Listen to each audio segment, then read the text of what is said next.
অন্নপূর্ণা ভান্ডার সত্যি নাকি গুজব? ৩,০০০ টাকা পাবেন কারা?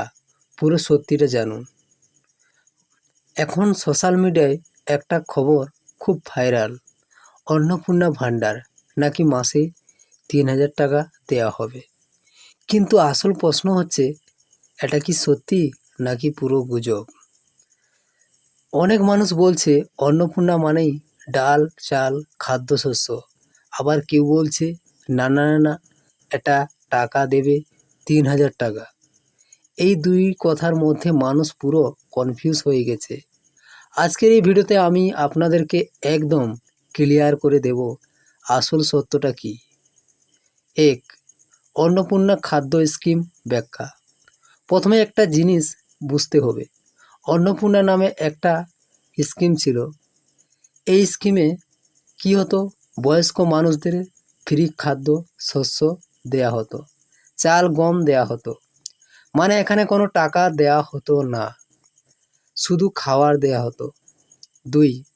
অন্নপূর্ণা ভান্ডার নতুন বিষয়।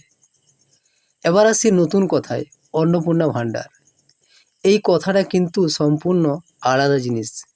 এখানে বলা হচ্ছে মহিলাদের প্রতি মাসে প্রায় ৩,০০০ টাকা দেয়া হবে।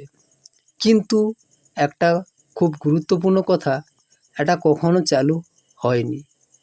এটা শুধু একটা ঘোষণা প্রতিশ্রুতি। ৩. বাস্তব সবচেয়ে গুরুত্বপূর্ণ অংশ।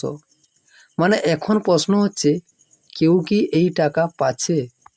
উত্তর হবে না।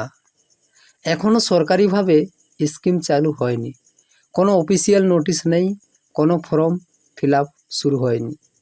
তাহলে যারা বলছে ৩,০০০ টাকা পাচ্ছে বা পাবে, তারা ভুল বলছে অথবা গুজব ছড়াচ্ছে। ৫. লক্ষ্মী ভাণ্ডারের সাথে তুলনা। আপনারা অনেকেই লক্ষ্মী ভাণ্ডার জানেন, যেখানে এখন টাকা দেয়া হচ্ছে ১,০০০ থেকে ১৫০০, তার বেশি। কিন্তু অন্নপূর্ণা ভাণ্ডার এখনও সেই অবস্থায় আসেনি। যখন আসবে আমরা জানিয়ে দিব। এটা ভবিষ্যতের কথা, এখনকার নয়। ৬. সতর্কতা ভাইরাল অংশ। সবাই একটু সাবধান থাকবেন। কেউ যদি বলে ফর্ম ফিল আপ করুন ৩,০০০ টাকা পাবেন, সাথে সাথে বিশ্বাস করবেন না, কারণ এখন স্কিম চালু হয়নি। চালু হলে জানিয়ে দেওয়া হবে। তো আমার আরেকটা প্রশ্ন, ভুল তথ্য নিজের সময় টাকা নষ্ট করবেন না। তো আমার আরেকটা প্রশ্ন, এই ভিডিওটা যদি আপনাদের কাজে লাগে একটা লাইক করবেন আর কমেন্টে লিখবেন সত্যি তথ্য, আর আপনার বন্ধুদের কাছে শেয়ার করুন, যাতে কেউ গুজবে কানে না পড়ে। তাই আমি প্রতিদিন এই রকম ভিডিও নিয়ে আসব। ভিডিও ভালো লাগলে অবশ্যই ফলো করে রাখুন। ধন্যবাদ।